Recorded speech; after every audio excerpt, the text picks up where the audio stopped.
watching Hornbill TV's newsroom. In the month of October this year, the familiar Lady Justice statue, long associated with courts and legal institutions, has been redesigned by the Supreme Court of India as part of an effort to move away from its colonial legacy.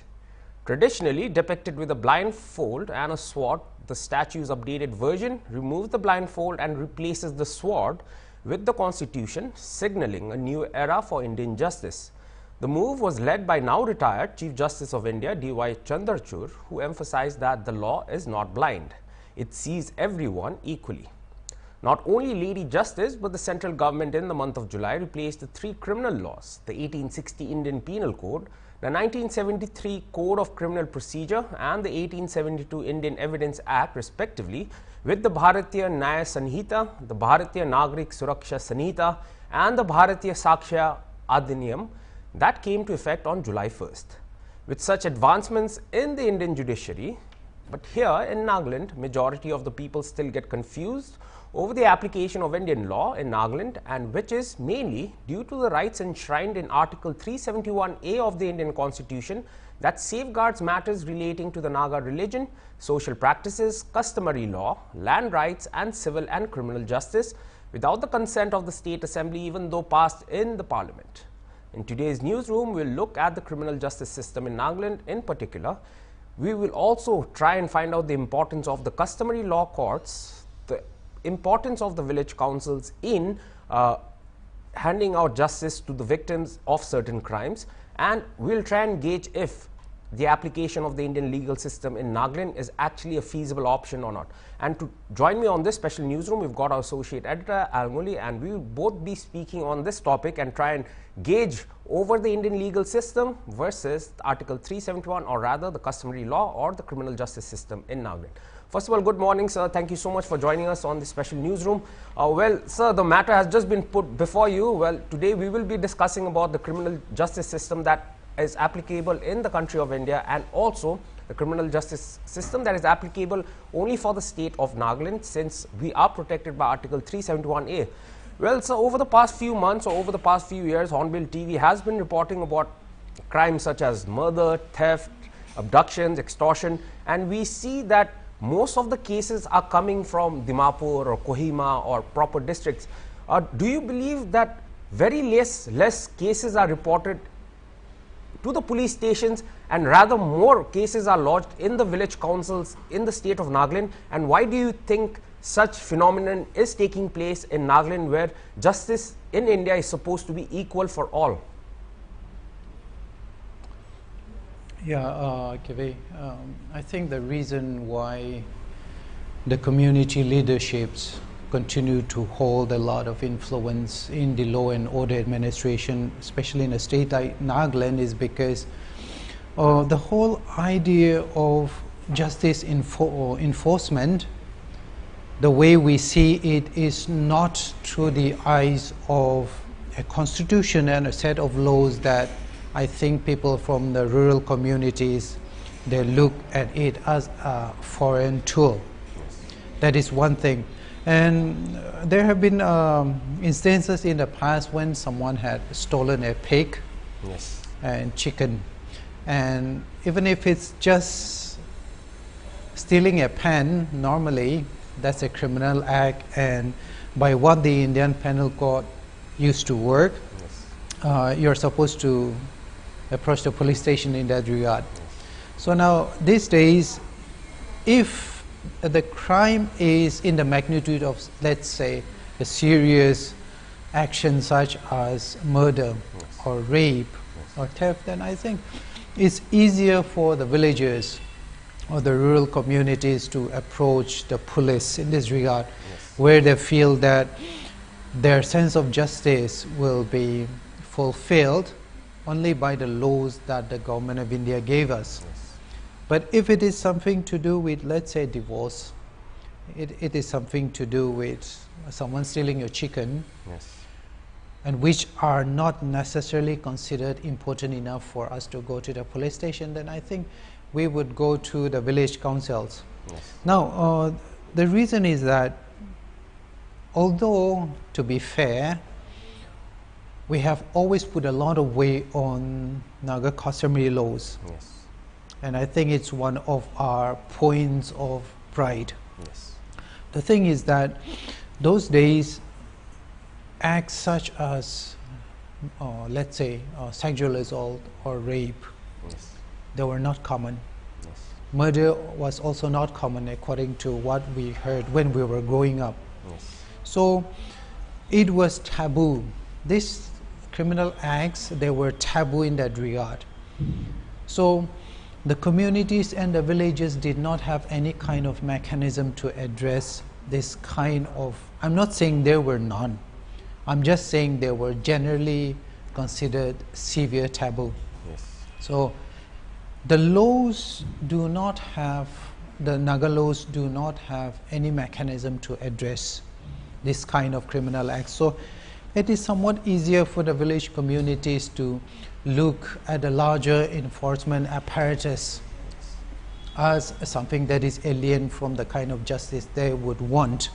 So it's easier for them to go to the village councils and to lodge their cases and get redress. And second, is very accessible. Yes. We look at the police stations in the outskirts, look at Pandari, for example. It's right at the border, and I think it should actually be having one of the most developed police apparatuses in the border areas, but it's still an outpost, for example. And people will not like to travel all the way from their villages to the towns to get their cases lodged. So it is somewhat convenient because the village is there, it's right there at their doorstep. So it's easier for the villagers, the rural communities to go to the nearest community leadership to get their work done. Another thing is, again, if they don't go to the community villages, they go to the Naga underground groups.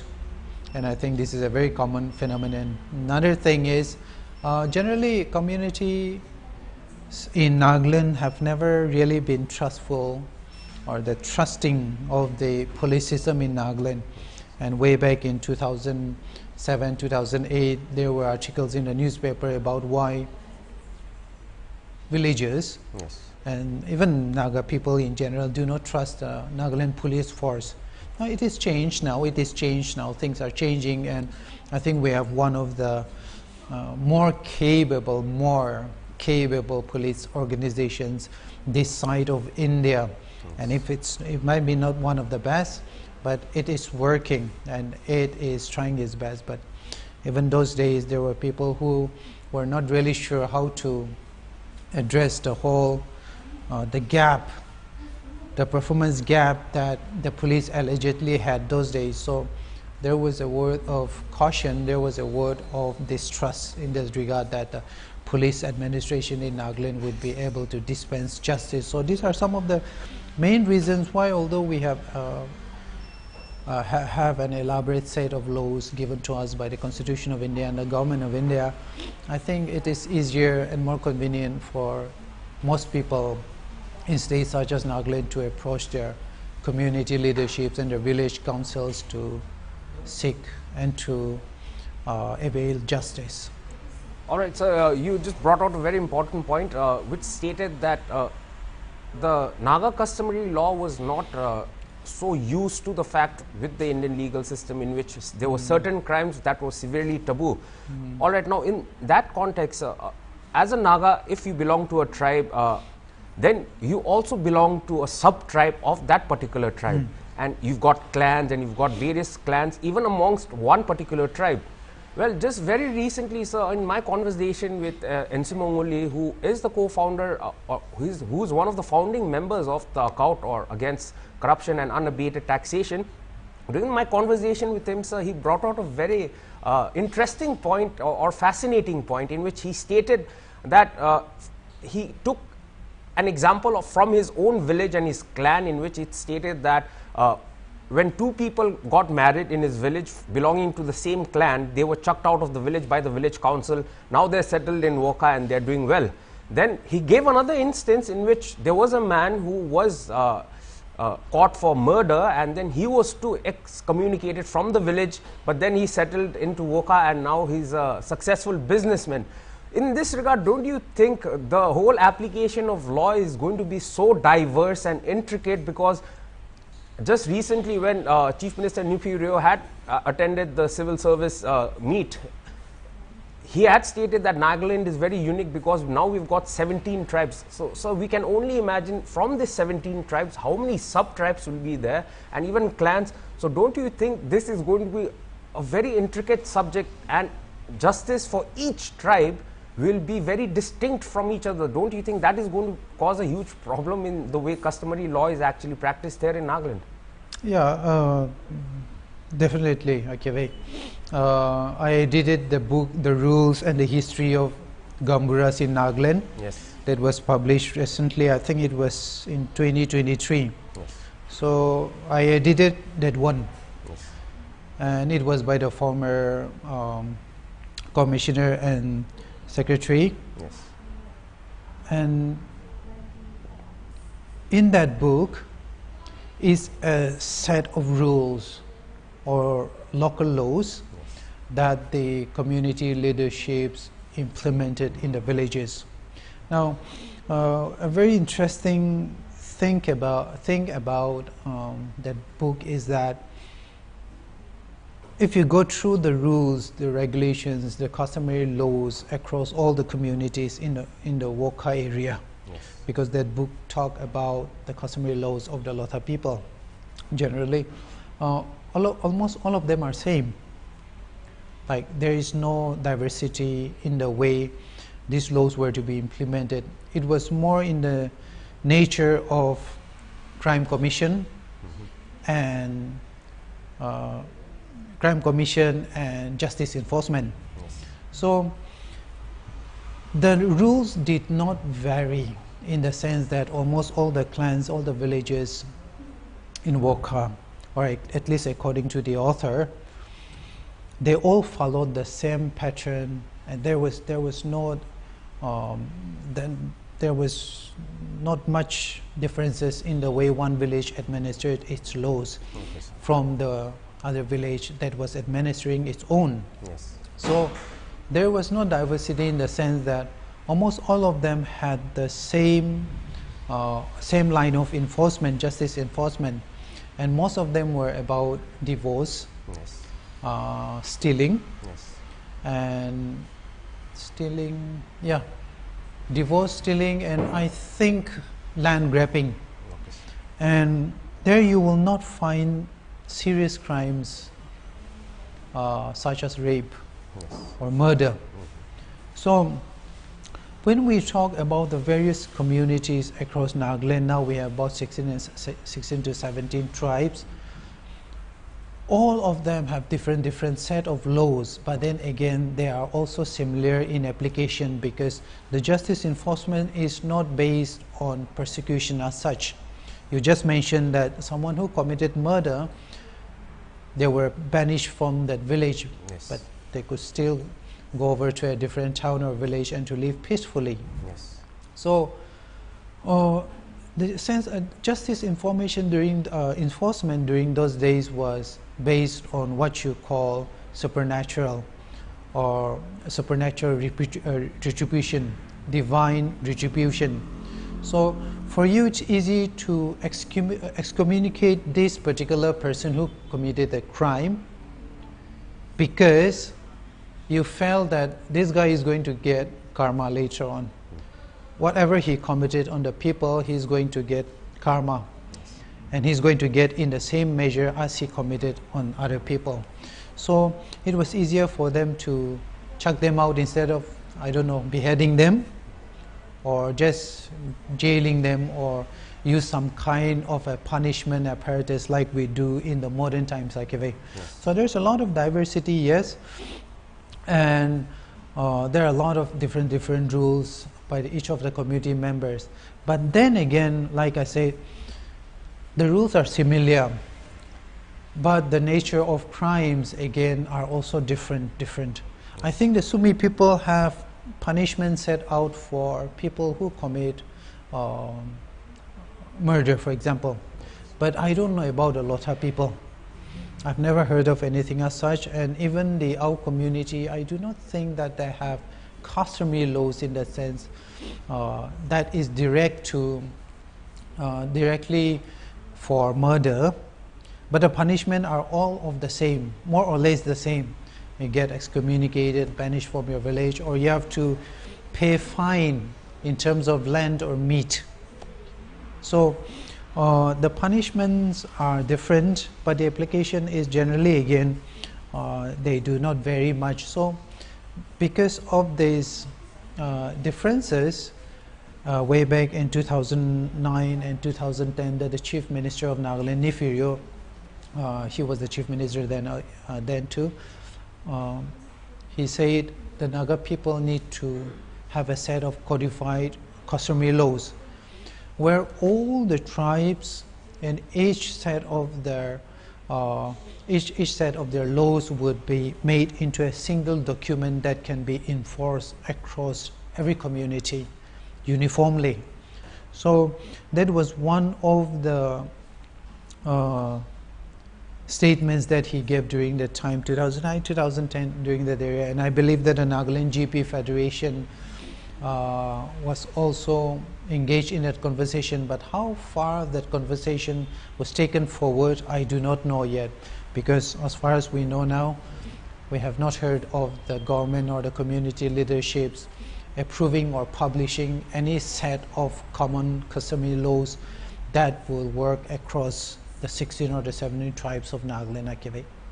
All right, now coming back to the law that safeguards Naga's particular rights, we've got the Article 371A, sir, and in which it empowers the specific village councils of certain rights and safeguards with matters related to religion, customary practices, land, and now even the criminal justice system. Over the past few years, we've also seen a new phenomenon that is slowly cropping up, in which the police have also had their final word, but then the organizations involved in this particular conflict have made their say. Now this is in particular with regards to jurisdiction in villages. So there have been instances where the village council's frontal organizations, it could be the youth organization, the village youth organization, or the village students union, in which the members of this particular union are there on the road, and they have been, they have set up like a check post, and then they were frisking cars, in which a lot of commuters faced a lot of challenges because they were stopped unnecessarily, and they were caused harassment, it seems. That is according to the victims' allegations. On the other hand, the Nagaland police has said that no organization has that particular power to actually stop somebody, check and frisk, apart from the government administration themselves. But sir, don't you think there is some sort of confusion when it comes to the application of Article 371A, which states that the village council in its own jurisdiction has some certain rights, whereas now the Nagaland police has strongly come out and said that no organization has been given the power, or there is no legislation stating that these organizations have the power to stop. So is this also some kind of a friction between the two types of justice systems here in Nagaland, one where the village council has certain powers and where overall the executive power lies with the police? And how do you think this problem could be solved in the days to come, or even in the near future, sir?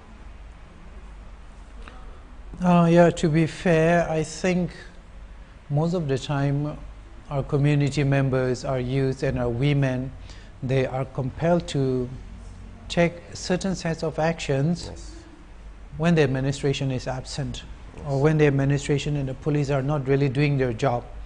But again, on the other side, the police and administration also cannot be everywhere at once.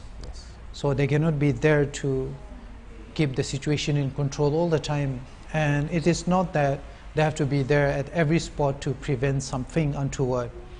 So there are times that our community members, especially our youth and our women, have taken the law in their own hands, and it is true that these kind of actions, such as stopping traffic, searching and frisking people, these are not within their ambit.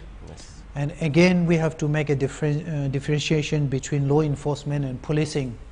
Policing has a lot to do with maintaining order within the community, and then enforcing the law against people who break the law. And administration on the other side refers to a set of code of conduct among the community that they have to abide by. They have to keep their duties and be responsible citizens, that they do not break the law over which the police have been entrusted with enforcing. Yes. So policing and administration are two things here, but like I say, like you said earlier, there is a friction because maybe all of us, we still need to learn a little bit about our education, our legal system, the one that has been set by the government of India and the Constitution of India, and the other set of legal, the other set of laws that our communities, our customary laws have set for us. So there will be friction in this regard, actually. Yes. But one thing we can be very sure is, although Article 371 says that all the customary and legal practices, customary rights and laws that the Naga people have been using for centuries, they are all to be administrated only by the community organizations, the society leadership. So, yeah, that is that is something set in stone. Yes. But then again, like we have discussed earlier, there are a lot of types of criminal activities that have been defined over the many years. There are new crimes. I mean, new crimes. Those actions that were not considered crimes, now they are considered crimes, for instance. And there are a lot of crimes which the government of India and its laws recognize, but which our customary laws, they don't recognize. For example, we spoke about murder, and we spoke about molestation and sexual assault and rape. So our laws are, our proper establishment laws are not equipped to deal with the kind of laws that the community organizations are to implement when all these new crimes are committed in the area.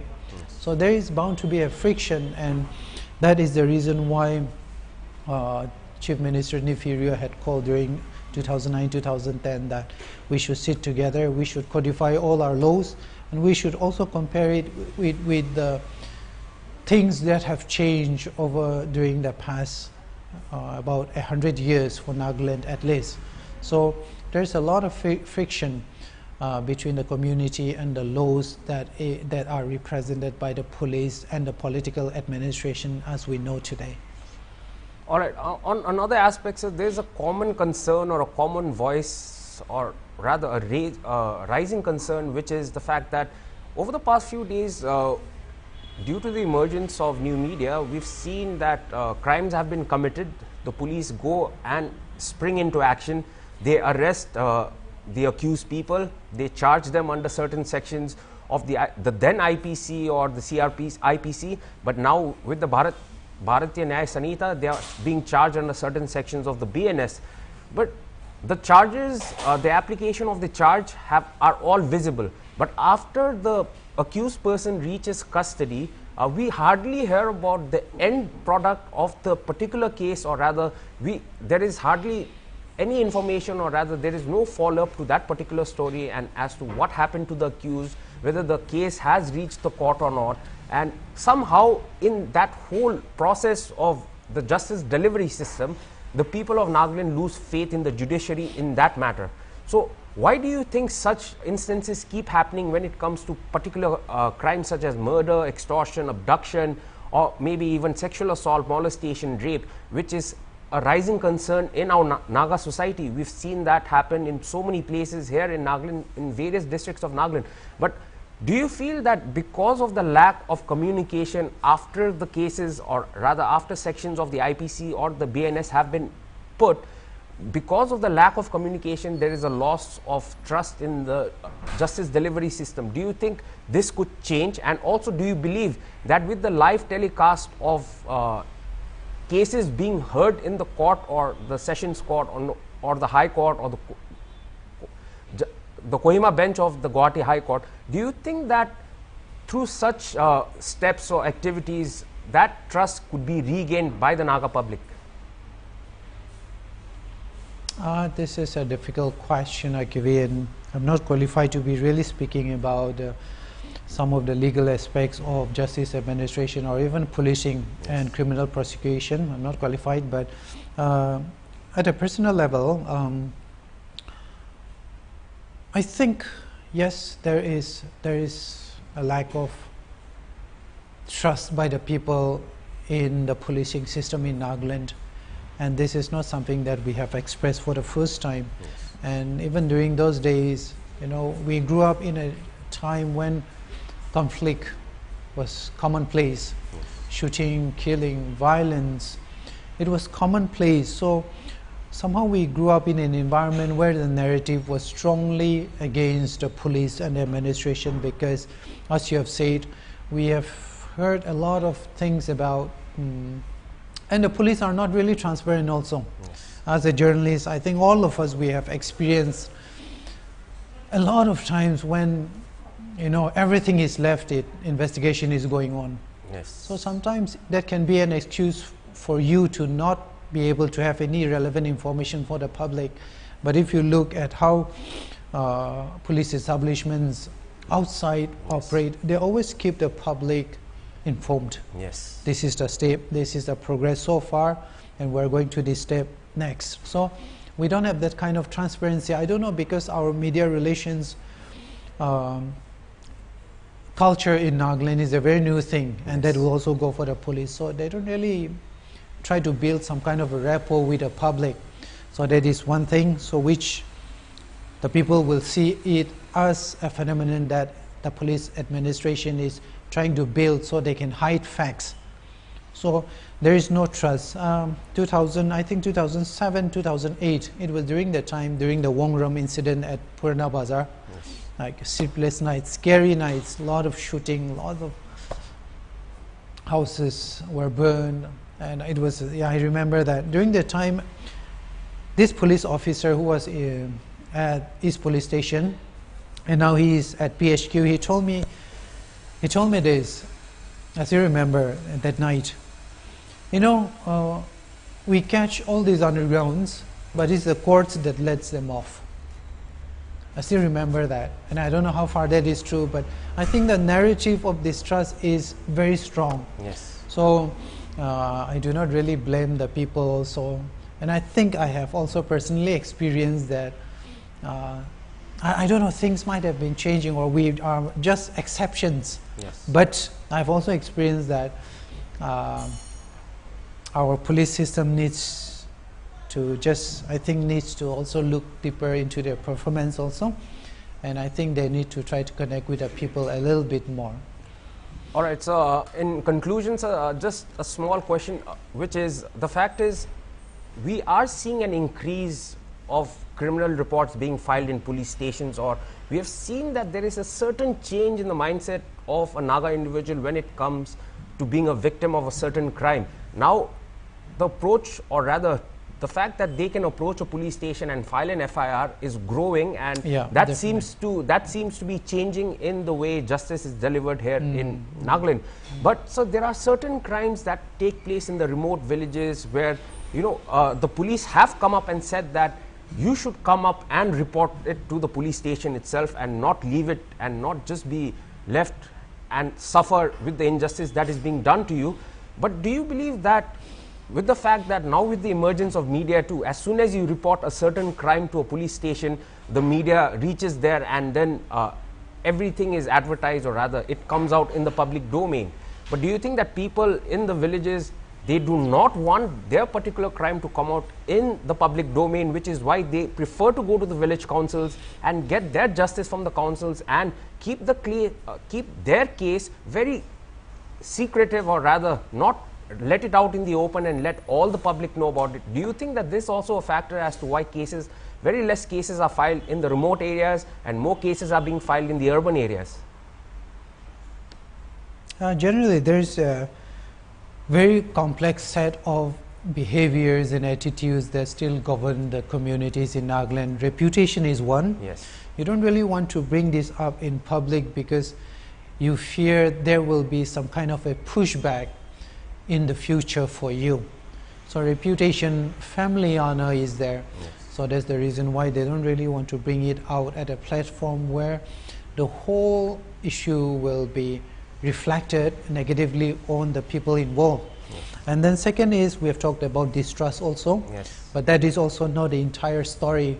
So they would prefer to just go to the village councils and just settle things quietly. Yes. And then the third, I think, like I said earlier, I think there's a lot of administrative complexities involved in having to run from the village to the towns, Yes. meeting this and that, paperwork, bureaucratic. There are a lot of protocols involved, a lot of paperwork, a lot of actions to be followed up on when you want to seek justice. And that is also one reason why the whole amicably settlement press releases, Yes. I think you have heard of that, Yes. way back 2005 all the way from 2015. I think we used to get a lot of these amicably settled cases where the communities, they just sit together and they forgive each other. The Christian faith also works, and it has a role to play in justice enforcement in that sense, and it takes the case of the out of the police's hands because they have already settled it among themselves. I remember one time one of the Naga underground factions, they killed a Gambura. I think it was in Zuniboto, and another in Dimapur, and later it was found that it was mistaken identity. They killed those Gamburas, another person at New Market, if I recall. And they all sat together in the name of Christian faith, forgave each other, and done. They could not bring the dead back to life. Yes. The family is still broken, shattered, but it was the undergrounds. I don't know which faction it was, but it was the undergrounds. And they always win in amicably settled cases. So there's a level of complexities where the aspects of reputation, family honor, administrative inconveniences, and even the role of our faith as Christians play a role. So it's a very complicated subject, and I'm not really qualified to talk on that. All right. Now, in very shortly, sir, since you brought up this point, so basically what you're trying to say is that the Indian legal system, the theme is more based on the fact that justice should be delivered. And when it comes to the Naga customary law, the theme is basically more about forgiveness. So that's basically what you're trying to say, Nasser. And that is the reason why it is difficult for us to understand the law, but it's easier for us to understand forgiveness. All right. And that is why there's a lot of friction between the two. All right, so thank you so much for joining me on this special newsroom, speaking on the customary law versus the Indian legal system in Nagaland. Thank you so much for giving us your insights.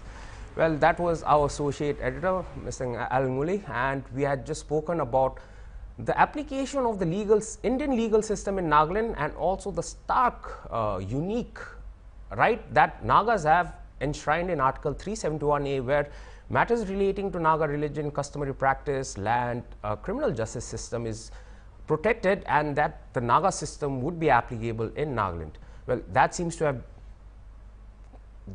be causing a lot of friction in the way justice is delivered in Nagaland, but there is an essence in the way the 371A has protected the Naga identity, the Naga custom, and the way our Naga lineage is supposed to continue. On the other hand of it, the Nagaland police too is trying to educate the citizens that when it comes to certain crimes, it's better to report it to the police station rather than leave it at the hands of the council. But then this topic would best be justified if